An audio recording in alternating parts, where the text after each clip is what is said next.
Welcome to the Sleepy Philosopher. Tonight's reading comes from a timeless philosophical work shared slowly and gently to help you unwind. There's nothing you need to do and nowhere else you need to be. Now, relax and let the words fade into the background. Meditations. Book 1. Marcus Aurelius. 1. Of my grandfather Varus. I have learned to be gentle and meek, and to refrain from all anger and passion, from the fame and memory of him that begot me. I have learned both shamefastness and manlike behavior of my mother. I have learned to be religious and bountiful, and to forbear, not only to do, but to intend any evil, to content myself with a spare diet, and to fly all such excess as is incidental to great wealth of my great-grandfather, both to frequent public schools and auditories, and to get me good and able teachers at home, and that I ought not to think much if upon such occasions I were at excessive charges. 2. Of him that brought me up not to be fondly addicted to either of the two great factions of the coursers in the circus called Prasini and Veneti, nor in the amphitheatre partially to favour any of the gladiators or fencers, as either the Parmulari or the Secutores. Moreover, to endure labour, nor to need many things. When I have anything to do it myself, rather than by others, not to meddle with many businesses, and not easily to admit of any slander. 3. Of Diognetus, not to busy myself about vain things, and not easily to believe those things which are commonly spoken by such as take upon them to work wonders, by sorcerers or prestidigitators and impostors, concerning the power of charms and their driving out of demons or evil spirits and the like, not to keep quails for the game, nor to be mad after such things, not to be offended with other men's liberty of speech, and to apply myself unto philosophy. Him also I must thank, that ever I heard first Bacchius, then Tandasis and Marcianus, and that I did write dialogues in my youth, and that I took liking to the philosopher's little couch and skins, and such other things, which by the Grecian discipline are proper to those who profess philosophy. 4. To Rusticus I am beholding that I first entered into the conceit that my life wanted some redress and cure, and then that I did not fall into the ambition of ordinary sophists, either to write tracts concerning the common theorems, or to exhort men unto virtue, and the study of philosophy by public orations, as also that I never, by way of ostentation, did affect to show myself an active, able man for any kind of bodily exercises, and that I gave over the study of rhetoric and poetry, and of elegant, neat language, that I did not use to walk about the house in my long robe, nor to do any such things. Moreover, I learned of him to write letters without any affectation or curiosity, such as that was, which by him was written to my mother from Sinuessa, and to be easy and ready to be reconciled, and well pleased again with them that had offended me, as soon as any of them would be content to seek unto me again, to read with diligence, not to rest satisfied with a light and superficial knowledge, nor quickly to assent to things commonly spoken of, whom also I must thank, that ever I lighted upon Epictetus his Hypomnemata, or moral commentaries and common factions, which also he gave me of his own 5, from Apollonius, true liberty, and unvariable steadfastness, and not to regard anything at all, though never so little, but right and reason, and always, whether in the sharpest pains, or after the loss of a child, or in long diseases, to be still the same man who also was a present and visible example unto me, that it was possible for the same man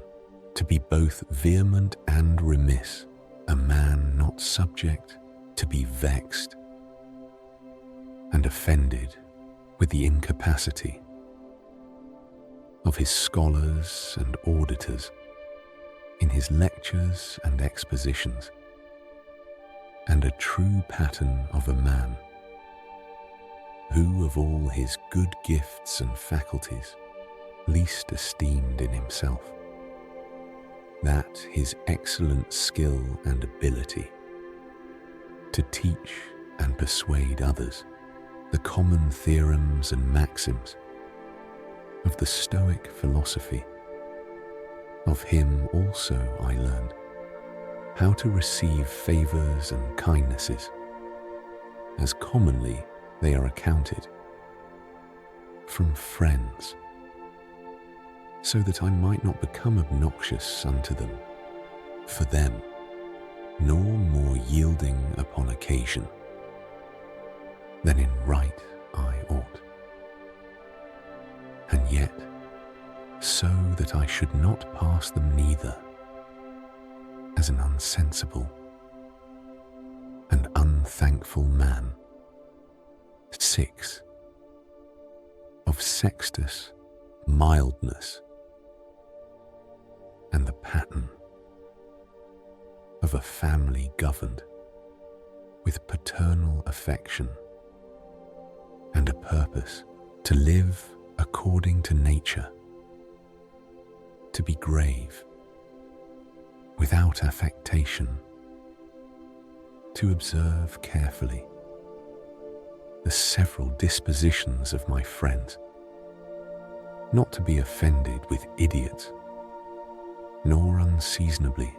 to set upon those that are carried with the vulgar opinions, with the theorems and tenets of philosophers, his conversation being an example how a man might accommodate himself to all men and companies, so that though his company was sweeter and more pleasing than any flatterer's cogging and fawning, yet was it at the same time most respected and reverenced, who also had a proper happiness and faculty rationally and methodically to find out and set in order all necessary determinations and instructions for a man's life, a man without ever the least appearance of anger or any other passion, able at the same time most exactly to observe the Stoic apatheia or unpassionateness, and yet to be most tender-hearted, ever of good credit, and yet almost without any noise or rumour, very learned, and yet making little show. 7. From Alexander the grammarian, to be unreprovable myself, and not reproachfully to reprehend any man for a barbarism or a solecism or any false pronunciation, but dexterously by way of answer or testimony or confirmation of the same matter, taking no notice of the word, to utter it as it should have been spoken, or by some other such close and indirect admonition, handsomely and civilly, to tell him of it. 8. Of Fronto, to how much envy and fraud and hypocrisy the state of a tyrannous king is subject unto, and how they who are commonly called eupatridai, that is, nobly born, are in some sort incapable or void of natural affection. 9. Of Alexander the Platonic, not often nor without great necessity, to say or to write to any man in a letter, I am not at leisure, nor in this manner, still to put off those duties which we owe to our friends and acquaintances, to everyone in his kind, under pretense of urgent affairs. 10. Of Catullus, not to contemn any friend's expostulation, though unjust, but to strive to reduce him to his former disposition, freely and heartily, to speak well of all my masters upon any occasion, as it is reported, of Domitius and Athenodotus, and to love my children with true affection. 11. From my brother Severus, to be kind and loving to all them of my house and family, by whom also I came to the knowledge of Thrasea and Helvidius and Cato and Dio and Brutus. He it was also that did put me in the first conceit and desire of an equal commonwealth, administered by justice and equality, and of a kingdom wherein should be regarded nothing more than the good and welfare of the subjects of him also, to observe a constant tenor, not interrupted with any other cares and distractions in the study and esteem of philosophy, to be bountiful and liberal in the largest measure, always to hope the best, and to be confident that my friends love me, in whom I moreover observed open dealing towards those whom he reproved at any time, and that his friends might, without all doubt or much observation, know what he would or would not. So open and plain was he. 12. From Claudius Maximus, in all things to endeavour to have power of myself, and in nothing to be carried about, to be cheerful and courageous in all sudden chances and accidents, as in sicknesses, to love mildness and moderation and gravity, and to do my business, whatsoever it be, thoroughly and without querulousness. Whatsoever he said, all men believed him, that as he spake,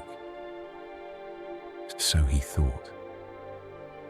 and whatsoever he did, that he did it with a good intent. His manner was never to wonder at anything, never to be in haste, and yet never slow, nor to be perplexed or dejected, nor at any time unseemly, or excessively to laugh, nor to be angry or suspicious, but ever ready to do good and to forgive and to speak truth, and all this as one that seemed rather of himself to have been straight and right than ever to have been rectified or redressed. Neither was there any man that ever thought himself undervalued by him, or that could find in his heart to think himself a better man than he. He would also be very pleasant and gracious. 13. In my father I observed his meekness his constancy without wavering in those things which, after due examination and deliberation, he had determined, how free from all vanity he carried himself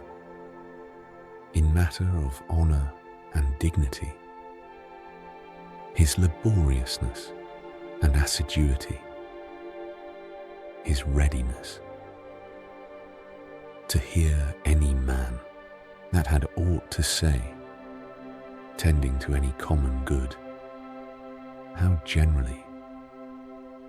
and impartially he would give every man his due, his skill and knowledge, when rigour or extremity, or when remissness or moderation was in season, how he abstained from all unchaste love of youths,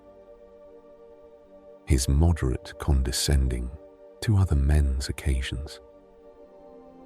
as an ordinary man, neither absolutely requiring of his friends that they should wait upon him at his ordinary meals, nor that they should of necessity accompany him in his journeys, and that whensoever any business upon necessary occasions was to be put off, he was ever found, when he went about it again, the same man that he was before. His accurate examination of things in consultations and patient hearing of others, he would not hastily give over the search of the matter as one easy to be satisfied with sudden notions, his care to preserve his friends, how neither at any time he would carry himself with disdainful neglect, nor grow weary of them, nor yet be madly fond of them, his contented mind, in all things his cheerful countenance, his care to foresee things afar off and to take order for the least things without noise or clamour. Moreover, how all acclamations and flattery were repressed by him, how carefully he observed all things necessary to the government, and kept account of the common expenses, and how patiently he did abide that he was reprehended by some, how he was neither a superstitious worshipper of the gods, nor an ambitious pleaser of men, nor studious of popular applause, but sober in all things, and everywhere observant of that which was fitting, no affecter of novelties in those things which conduced to his ease and convenience, without pride or bragging, yet with all freedom and liberty, so that as he freely enjoyed them, when present he felt no anxiety, and when absent he found no want of them, never commended as a learned, acute man, nor as a fine orator, but as a ripe, mature man a perfect and sound man, one that could not endure to be flattered, able to govern both himself and others, a man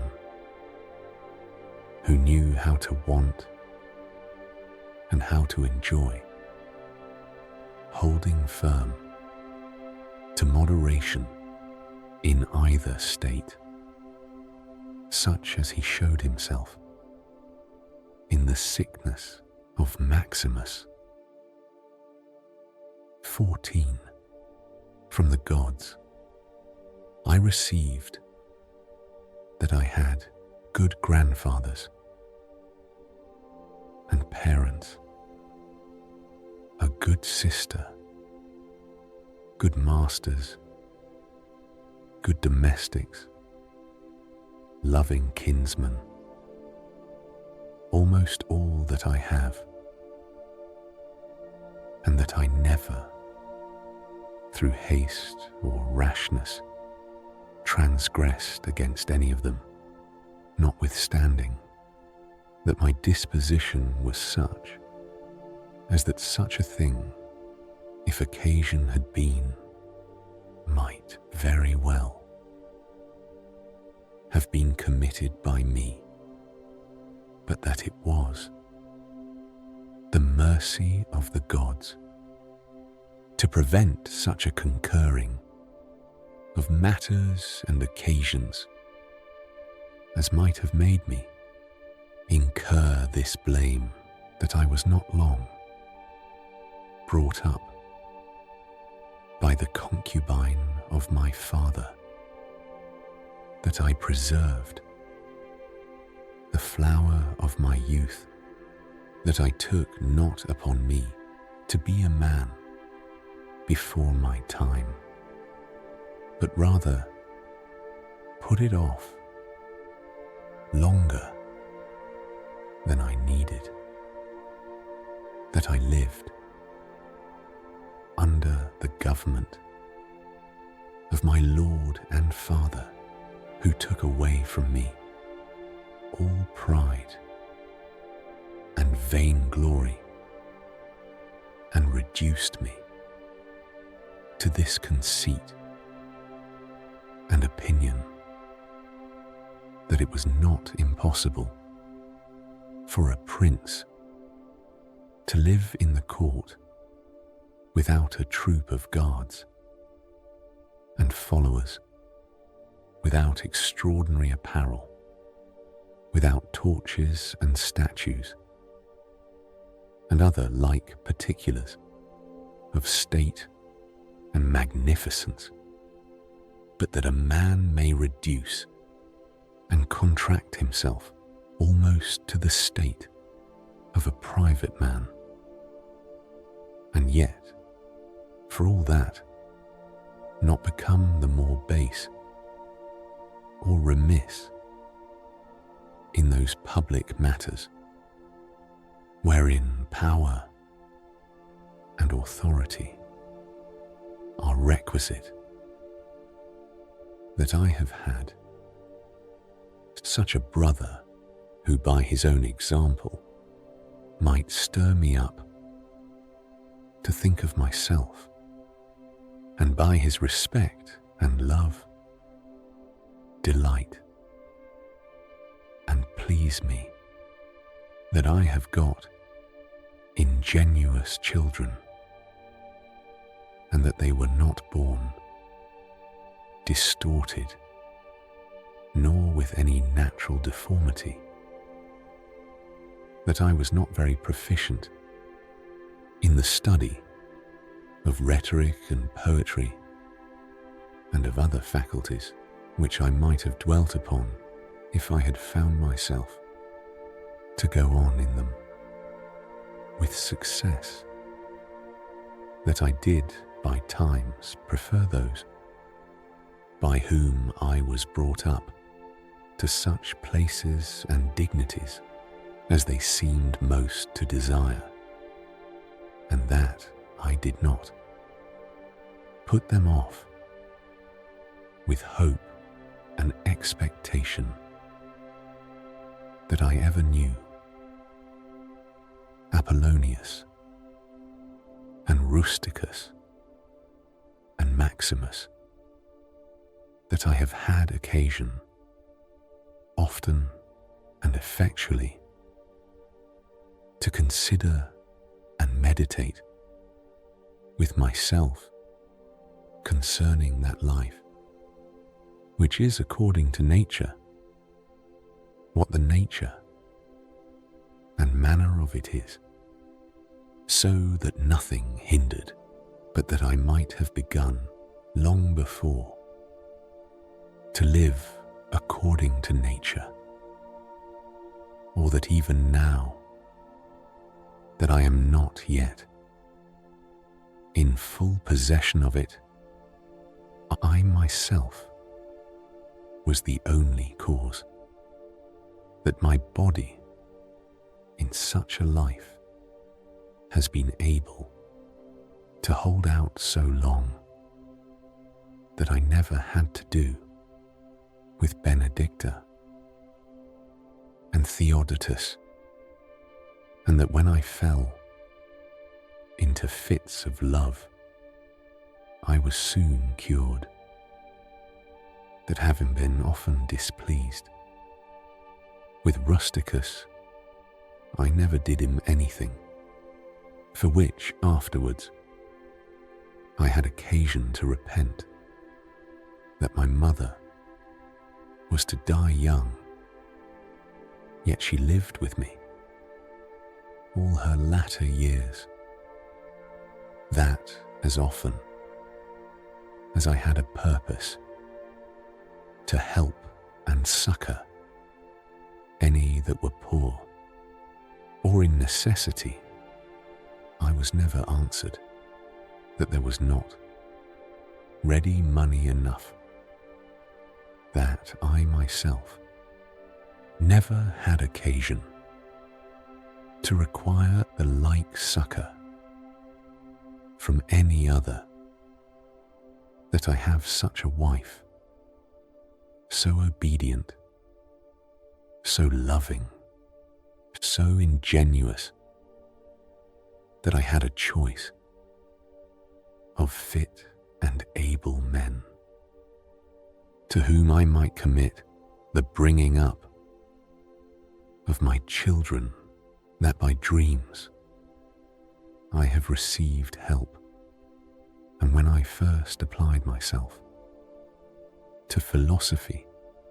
that I did not fall into the hands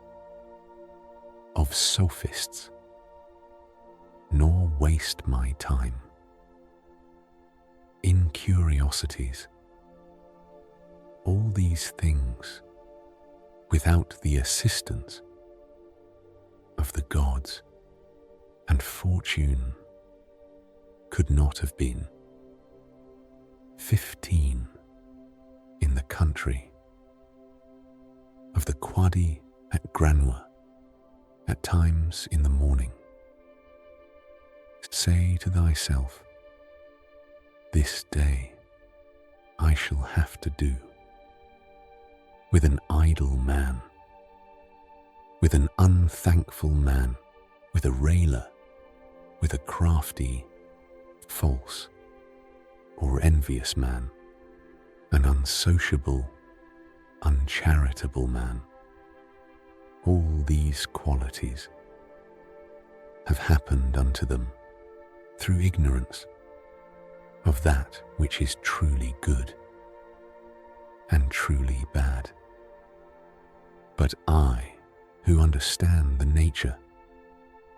of that which is good, that it alone is to be desired,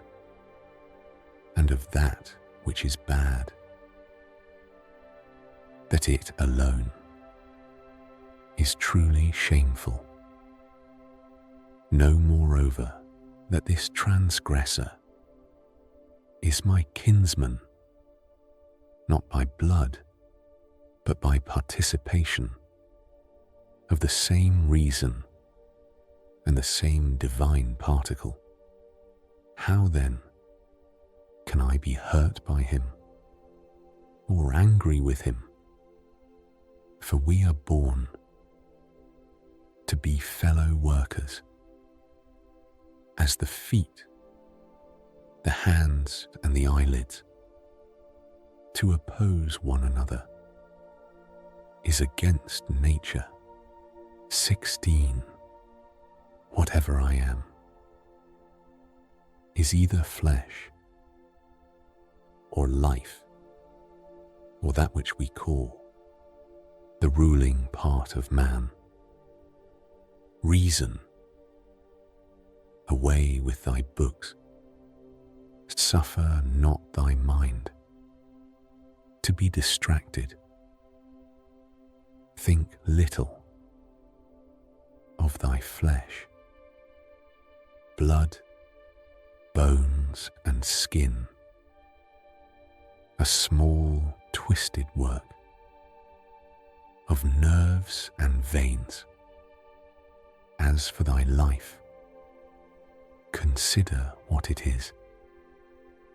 a wind let out and drawn in again. And for thy ruling part, suffer it not to become slavish, nor to be drawn about by unreasonable desires. Suffer it not to fear what is to come. 17. Whatever proceeds from the gods depends on divine providence. Even what seems to happen by fortune flows from nature. All things are connected. All things are necessary. All things conduce to the whole. Let these thoughts be sufficient unto thee. Let them be thy general rules. As for thy thirst after books, lay it aside, that thou mayest die, not murmuring, but meek and thankful from the heart.